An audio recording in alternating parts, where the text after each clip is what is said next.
Well, we asked for the change in potential energy. We got something like the opposite of the work. Okay? Just didn't have enough words to be specific and applicable here. Definition of change in potential energy that we've used since 3 months ago or more, 4 months. Okay, change in potential energy is equal and opposite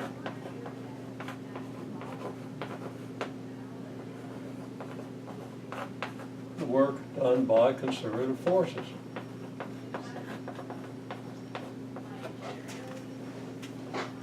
Now, it's not that many words.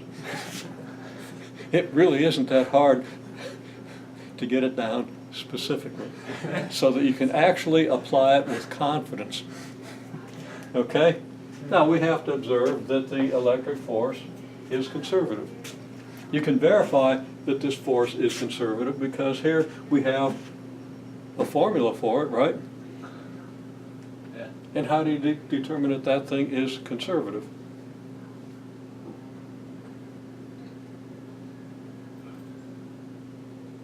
Well, there are various ways. The curl is 0. Okay? It's the gradient of another function, which is your basic definition of conservative forces, right? And we actually have found that function, at least along the x-axis, sort of. Okay? So we're right on the cusp of doing this. But of course, you know, it's been a year since one of you had the multivariable calculus, although you do quite well in the course. Okay? And it's been at least months since the rest, and nobody has quite sorted out what in the world all that means anyway. Okay? This is where you really sort it out. And in this course, since everybody has had multivariable calculus and is multivariable calculus literate, we're going to do this in terms of what you know in multivariable calculus, okay, which will get you through this stuff much faster. So we're able to do a whole lot of electricity and magnetism in a couple of months. Okay? So, you know, we're approaching it from that perspective, right? Although, you know, everything, you will understand why everything translates over the way it does, okay? Right now, even if you don't have multivariable calculus, you can understand this integral, you can understand what the implications are for the potential energy if you just accept that this force is conservative. But since you guys know how to test it, well, you probably ought to do that. Okay,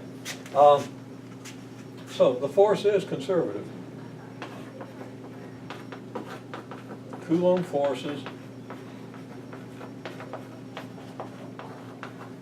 are conservative, so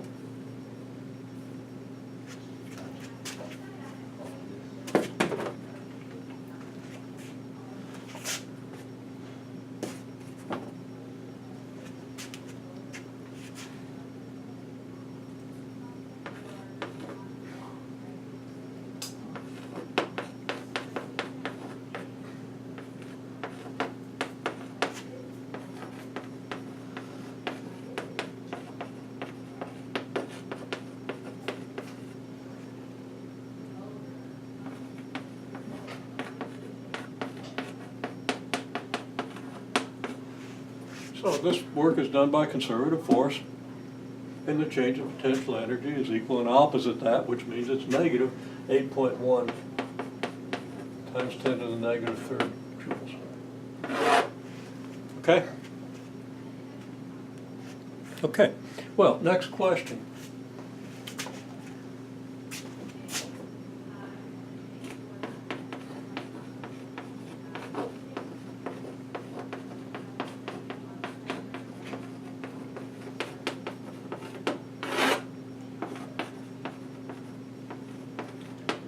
What's the expression for the force per unit of traveling charge?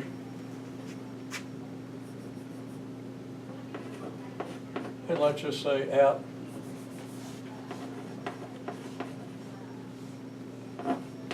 each position. That is, at each calculated position. We calculated the force at 4 different positions, right? What I'm giving is just an expression. And then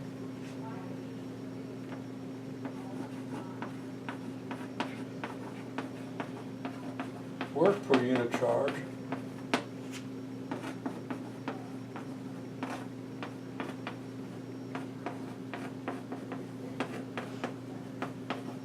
Between these 2 points.